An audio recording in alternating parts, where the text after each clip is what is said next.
Hello दोस्तों, स्वागत है आपका अपने YouTube channel digital modern academy पे। दोस्तों आज हम हिंदी के नए टेस्ट के साथ आपके सामने हाजिर हुए हैं, जो कि आपके यूपी पुलिस, यूपीएसआई तथा जितने भी स्टेट एग्जाम में जिनमें हिंदी आती है उनमें यूजफुल रहेगा। तो चलिए शुरू करते हैं। हमारा पहला क्वेश्चन है, वर्तमान में प्रादेशिक भाषाओं की कुल कितनी संख्या है? वर्तमान में प्रादेशिक भाषाओं की कुल कितनी संख्या है बताइए। 18, 25, 14 या 22? 18, 25, 14 या 22 बताइए। 18, 25, 14 या 22 बताइए। बिल्कुल कितनी होंगी? 22 होंगी। कितनी? 22। ठीक है। कहाँ पे? संविधान की अनुसूची 8 में। ठीक है, अनुसूची 8 में 22 भाषाओं को उल्लेख है, लेकिन जो वर्तमान है, लेकिन मूल संविधान में कितनी थी? मूल में 14 थी। मूल संविधान में कितनी भाषाएं थी? 14 थी। 22 भाषाएं कैसे हुई? देखो, 21वां संविधान संशोधन, ठीक है, 21वां 1967 एक सेकेंड 1967 में इसमें क्या सिंधी भाषा को जोड़ा गया। फिर होता है 71, ठीक है, 1992 में इसमें कोंकणी, मणिपुरी और आपकी नेपाली को जोड़ा गया। अच्छा, फिर होता है आपका 92 संविधान संशोधन, यानी 92वां संविधान संशोधन, जो कि आपके 2003 में होता है। इसमें आपकी 4 भाषाएं जोड़ी जाती हैं। ठीक है, बोडो, डोंगरी, मैथिली और संथाली। कौन सी? बोडो,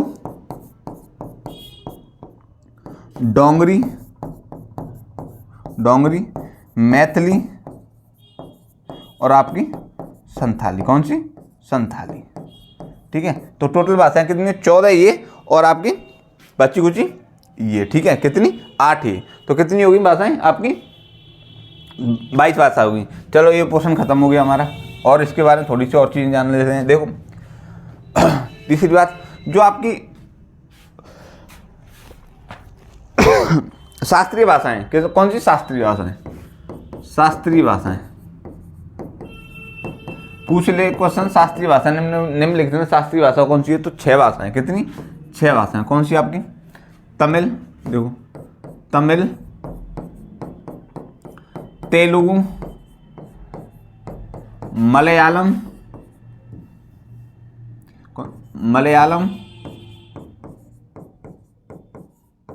संस्कृत हो गई। साथ ही साथ आपकी एक और हो गई, आपकी उड़िया। कौन सी? ओडिया। तो कितनी भाषा हुई? 6 आपकी संस्कृत, कौन सी? शास्त्रीय भाषा होगी। कितनी भाषाएं आपकी? 6 शास्त्रीय भाषाएं होगी। चलो, यहाँ पे कंप्लीट हो गया। और देख लेते हैं भाषा के बारे में। देखो, जो भारतीय संविधान में राजभाषा का जो प्रावधान है, भाग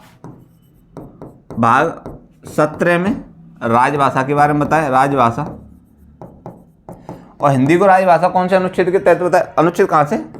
343 से कहाँ तक? 351 तक राजभाषाओं के बारे में बताया, ध्यान रखना। अच्छा, हिंदी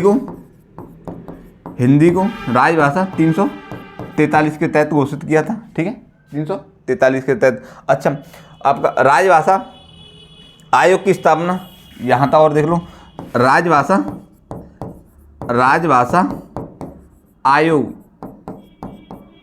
आयोग की स्थापना कब हुई थी? 7 जून, एक सेकेंड यहाँ पे देख लो।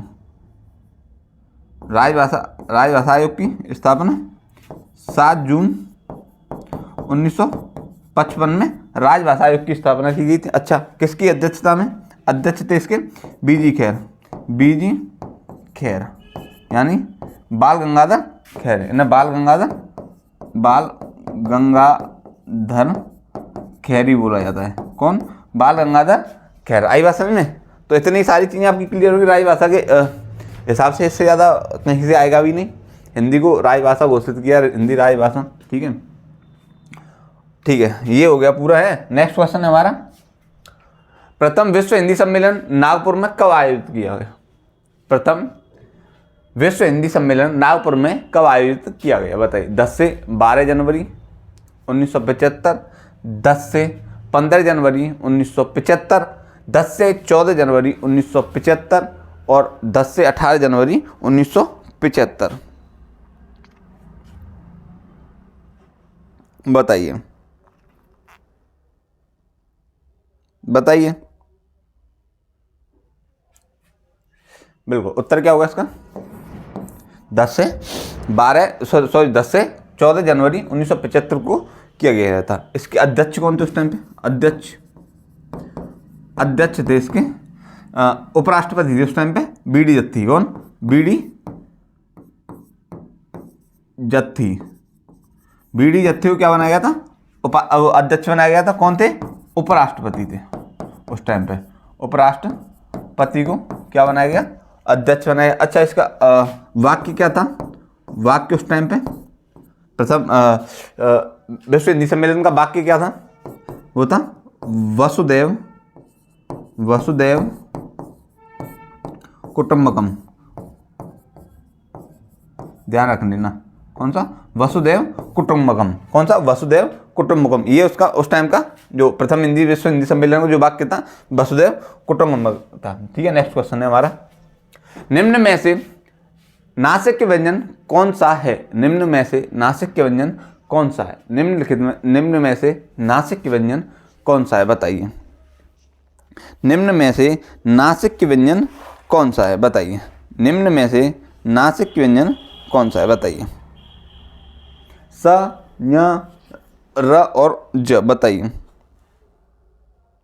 नासिक व्यंजन कौन सा है बताइए। नासिक व्यंजन कौन सा है?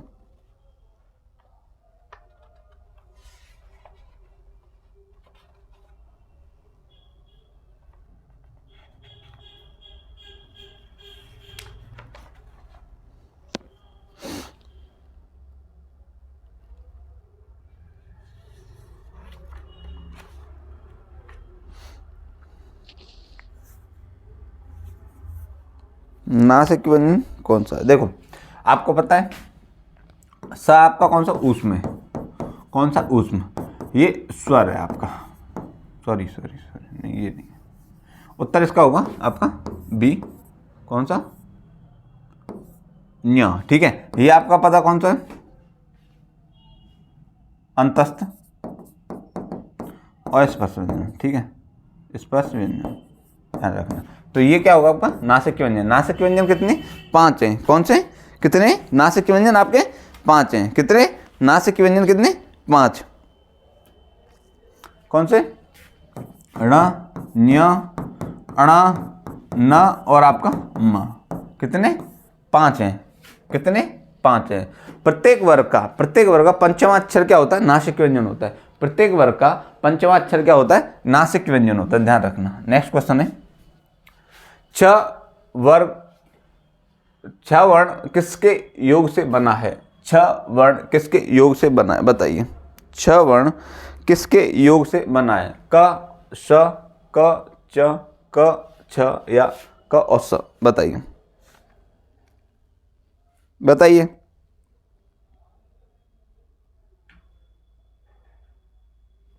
बिल्कुल बिल्कुल, उत्तर क्या होगा? ये कौन सा वर्ण आपका? संयुक्त व्यंजन है। संयुक्त व्यंजन। संयुक्त व्यंजन है। कौन सा आपका? संयुक्त व्यंजन। ठीक है, संयुक्त व्यंजन कितने होते हैं? 4 संयुक्त व्यंजन बताएं कौन कौन से? कौन सा? च, त्र, ज्ञ और आपका स्र। ठीक है, कितने? 4। अब ये कैसे कैसे बनते हैं देखो, इनको भी देख लेते हैं। देखो, क और स के योग से कौन सा बनता है? छ बनता है। त और र के योग से त्र बनता है। ज और अंग के योग से क्या बनता है? आपका ज्ञ बनता है। और स और र के योग से आपका कौन सा बनता है? स्र बनता है। ठीक है, तो आपके संयुक्त व्यंजन कितने होते हैं? 4 संयुक्त व्यंजन होते हैं, छत्र ज्ञ स्र। ठीक है, नेक्स्ट क्वेश्चन है, सही वर्तनी वाले शब्द का चयन कीजिए। बताइए। सही वर्तनी वाले शब्द का चयन कीजिए। किराया, कच्छप, किस्मत और आपका कीर्तिमान। बताइए सही वर्तनी वाले शब्द का चयन कीजिए, बताइए। बिल्कुल उत्तर क्या होगा? कीर्तिमान। देखो इसे क्या लिखा है? किराया, ठीक है। कच्छप को कच्छप बोला जाता है, ठीक है। किस्मत को किस्मत यानी स दूसरा लगाया जाता है, ठीक है। तो उत्तर क्या हो जाएगा आपका? डी। उत्तर क्या हो जाएगा? डी। नेक्स्ट क्वेश्चन है, धार्मिक का सही शुद्ध वर्तनी, धार्मिक की सही शुद्ध यानी सही वर्तनी बताइए, शुद्ध वर्तनी बताइए। धार्मिक की शुद्ध वर्तनी बताइए। बिल्कुल उत्तर क्या होगा? बी। बिल्कुल। नेक्स्ट क्वेश्चन है, निम्नलिखित में से कौन सा शब्द तत्सम है? निम्नलिखित में से कौन सा शब्द तत्सम है? उद्गम, खेत, कोट या अजीब। उद्गम, खेत, कोट या अजीब। बताइए। बिल्कुल उत्तर क्या होगा आपका? उद्गम। नेक्स्ट क्वेश्चन है, एक दंत शब्द क्या है? एक दंत शब्द क्या है? एक दंत, पहले तो ये देखो बोला किसे जाता है? बिल्कुल किसे बोला जाता है? गणेश को। गणेश को किसे बोला जाता है? गणेश को बोला जाता है। एक दंत किसे बोला जाता है? गणेश को। तो आपको वैसे दिख रहा है कौन सा शब्द होगा? योग रूढ़ शब्द होगा। कौन सा? योग रूढ़ शब्द होगा। नेक्स्ट क्वेश्चन है, सोना क्रिया से भाववाचक बनाइए। सोना क्रिया से भाववाचक, मतलब क्रिया बनाइए, भाववाचक। सोना क्रिया से भाववाचक बताइए।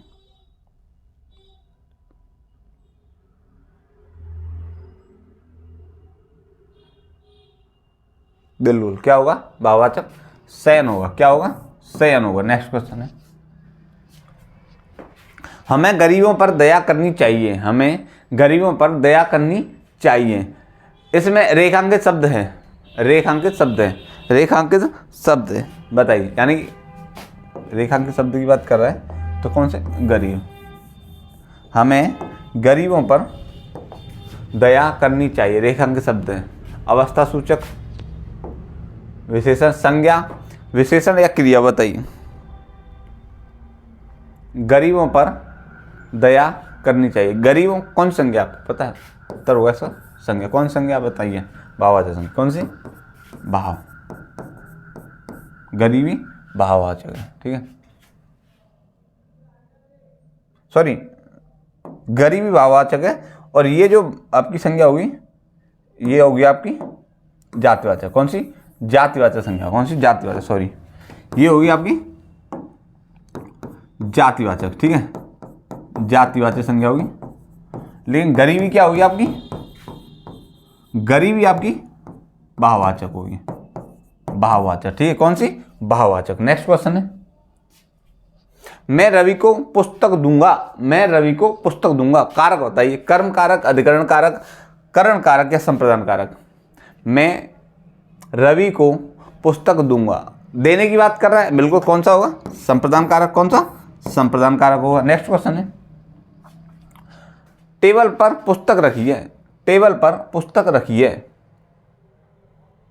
कारक बताइए। संबंध कारक, अपादान कारक, अधिकरण कारक या कर्म कारक। बताइए। टेबल पर पुस्तक रखी है, बिल्कुल अधिकरण, मैं पेपर, ठीक है। उत्तर क्या होगा आपका? सी। नेक्स्ट क्वेश्चन है, डैश डैश पिताजी ने कहा। उन्होंने, उनके, तुम या मैं। डैश डैश डैश पिताजी ने कहा। क्या कहा? बताइए। उन्होंने, उनके, तुम या मैं। बिल्कुल उत्तर क्या होगा? उनके पिताजी ने कहा। उनके पिताजी ने कहा। नेक्स्ट क्वेश्चन है, पिताजी बहुत अच्छे हैं। पिताजी बहुत अच्छे हैं। डैश पिताजी बहुत अच्छे हैं, ब्लैंक स्थान, खाली स्थान भरना है। हमारे, उसे, उन्होंने या मेरे। बताइए। हमारे, या मेरे, उन्होंने या उसे। बिल्कुल, मेरे पिताजी बहुत अच्छे हैं, मेरे पिताजी बहुत अच्छे हैं। नेक्स्ट क्वेश्चन है, मीरा ने आधा लीटर दूध पी लिया में विशेषण है। मीरा ने आधा लीटर दूध पी लिया में विशेषण है। गुणवाचक विशेषण, संख्यावाचक विशेषण, परिमाणवाचक विशेषण या सार्वनामिक विशेषण बताइए। या सार्वनामिक विशेषण, या सार्वनामिक विशेषण।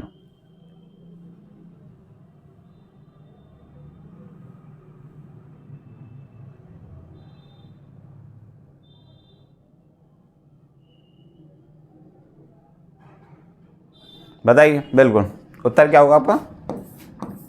परिमाणवाचक विशेषण, क्योंकि लिक्विड की बात कर रहे हैं। नेक्स्ट क्वेश्चन है, शिव का विशेषण क्या है? शिव का विशेषण क्या है?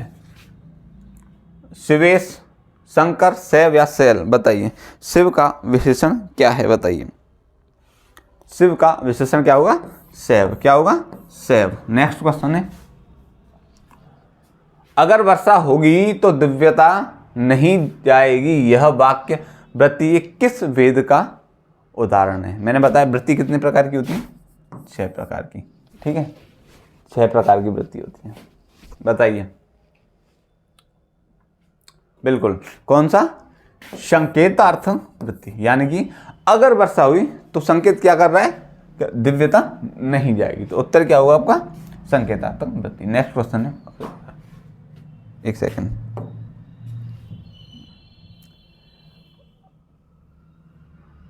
आप लोगों को दिख नहीं रहा होगा ये बिल्कुल भी। क्या है? तेजस्विनी क्या तुम मेरा काम कर दोगी? तेजस्विनी क्या तुम मेरा काम कर दोगी, यह वाक्य वृत्तीय किस वेद का उदाहरण है? बिल्कुल, बताइए। क्या बात कर रहा है? क्या? तो उत्तर क्या होगा? प्रश्नवाचक वृत्ति। कौन सी? प्रश्नवाचक वृत्ति। नेक्स्ट क्वेश्चन है, इसमें कौन स्वर संधि का उदाहरण है? इनमें कौन स्वर संधि का उदाहरण है? संयोग, मनोहर, नमस्कार या पवन। बताइए,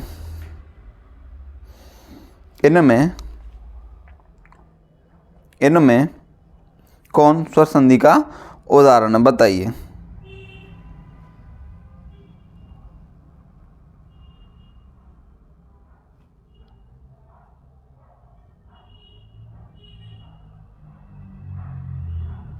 बिल्कुल, देखो इसको, देखो संधि विच्छेद करो। संयोग का क्या हुआ?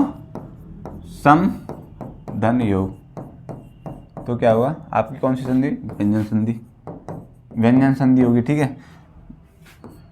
मनोहर का मन धन हर, कौन सी होगी? विसर्ग हो गई। कौन सी होगी? विसर्ग हो गई। नमस्कार का नम धन, तो यार इसमें भी कौन सी होगी? विसर्ग हो गई। और पवन का क्या हो गया? पो धन अन, तो कौन संधि होगी आपकी? स्वर संधि। कौन सी इसमें? अयादि, अयाद स्वर संधि। कौन सी? अयाद स्वर संधि। ठीक है। नेक्स्ट क्वेश्चन है, मनोयोग का संधि विच्छेद करें। मनोयोग का संधि विच्छेद करें। मनो धन योग, मन धन योग, मन धन आयोग या इनमें से कोई नहीं। बताइए।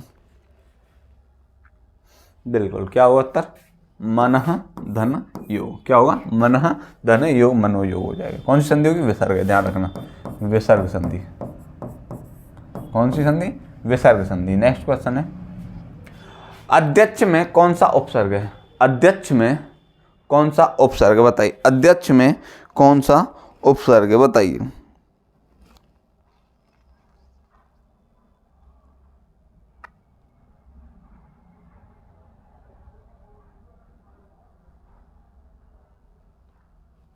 देखो अध्यक्ष का विच्छेद करो, देखो क्या हुआ? अत्य धन अच, अत्य धन अच। ठीक है। तो कौन सी संधि होगी इसमें? पहले तो देख लो, यण संधि, यण स्वर संधि। कौन संधि?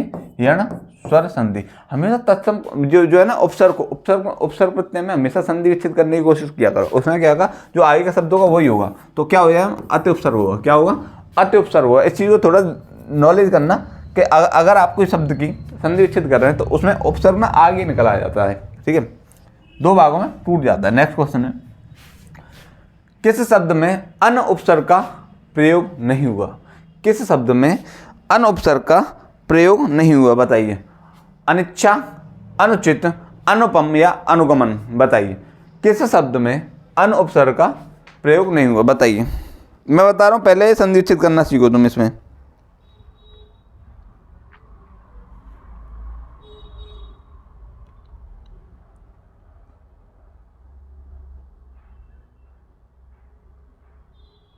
देखो, अब देखो, ये देखो, अन धन इच्छा, अन धन इच्छा, ठीक है।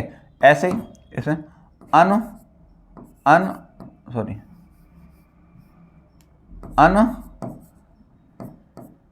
धन उचित, ठीक है। आपका अन्न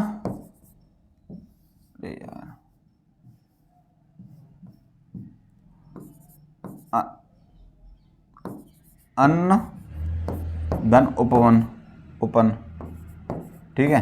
और इसमें क्या है, अनु धन गमन। तो उत्तर क्या हो जाए इसका? इसमें क्या है आपके अनुपसर्ग नहीं, इसमें अनुपसर्ग। ध्यान रखना, कौन सा? अनुपसर्ग। नेक्स्ट क्वेश्चन है, उसी तपस्वी से लंबे थे देवदार 2 4 खड़े। इसमें अलंकार बताइए। उसी तपस्वी से लंबे थे देवदार जो 4 खड़े। बताइए कौन सा है? अनुप्रास अलंकार, प्रतीप अलंकार, रूपक अलंकार या यमक अलंकार? बताइए।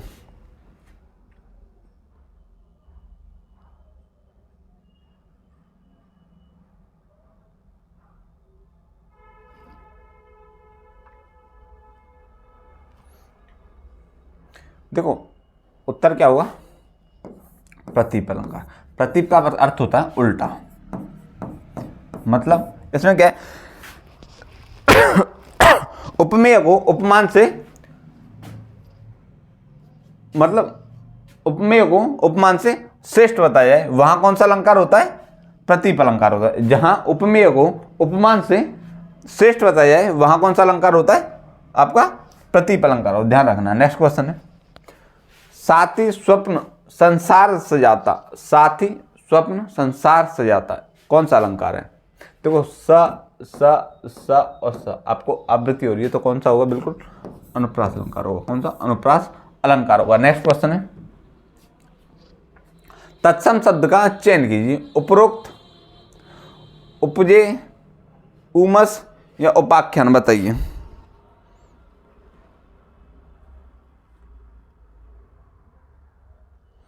तत्सम शब्द का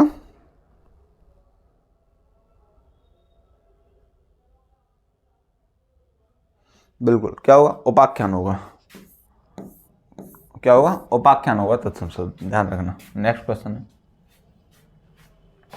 जो किसी का हित चाहता हो, जो किसी का हित चाहता हो, इस मतलब अनेक शब्द के लिए एक शब्द पूछ रहा है, तो उसके लिए कौन शब्द आएगा? हितकारी, अहितकारी, हितैषी या हितभाषी? बताइए। जो किसी का हित चाहता हो, जो किसी का हित चाहता हो, ठीक है, कहलाता है, क्या कहलाता है? हितकारी, अहितकारी, हितैषी या हितभाषी? बताइए। बिल्कुल उत्तर क्या हुआ आपका? हितैषी। क्या हुआ? हितैषी। नेक्स्ट क्वेश्चन है, जो दिखाई न पड़े उसे कहते हैं, जो दिखाई न पड़े उसे कहते हैं अगोचर, अदृश्य, अव्यक्त और अदर्शनीय? बताइए। जो दिखाई न पड़े को कहते हैं, बिल्कुल क्या कहते हैं? अदृश्य। क्या कहते हैं? अदृश्य। नेक्स्ट क्वेश्चन है, आ बैल मुझे मार, आ बैल मुझे मार, लोकोक्ति का क्या अर्थ है? आ बैल मुझे मार, लोकोक्ति का क्या अर्थ है? बताइए। छेड़छाड़ करना, जानबूझकर मुसीबत में पड़ना, बलशाली के सामने वीरता दिखाना या कायर होते हुए भी बल का प्रदर्शन करना। बताइए। आ बैल मुझे मार, तो जानबूझकर मुसीबत में पड़ना। नेक्स्ट क्वेश्चन है, चमड़ी जाए पर दमड़ी न जाए का अर्थ क्या है? क्या अर्थ है, मतलब बताइए। चमड़ी जाए पर दमड़ी न जाए का क्या अर्थ है? बताइए। कठोर श्रम करना, बहुत कंजूस होना, सदा गरीबी में रहना या धन को तुच्छ समझना। बताइए। चमड़ी जाए पर दमड़ी ना जाए तो क्या होगा इसका? बहुत कंजूस होना। क्या? बहुत कंजूस होना। ठीक है, तो बच्चा ये आपका जो आज का टेस्ट है वो आज का टेस्ट आपका कंप्लीट होता है। ठीक है, आज मेरी तबीयत थोड़ी सी सही नहीं है तो आपको ज़्यादा इसमें मैं कुछ ज़्यादा बता नहीं पाया। चलिए इस क्लास को यहीं समाप्त करते हैं, मिलते हैं कल एक नई क्लास के साथ, नए जुनून के साथ। ठीक है, तब तक के आप लोग अपना ख्याल रखें। ठीक है, और अपनी पढ़ाई को कंटिन्यू रखें। ठीक है, नमस्कार।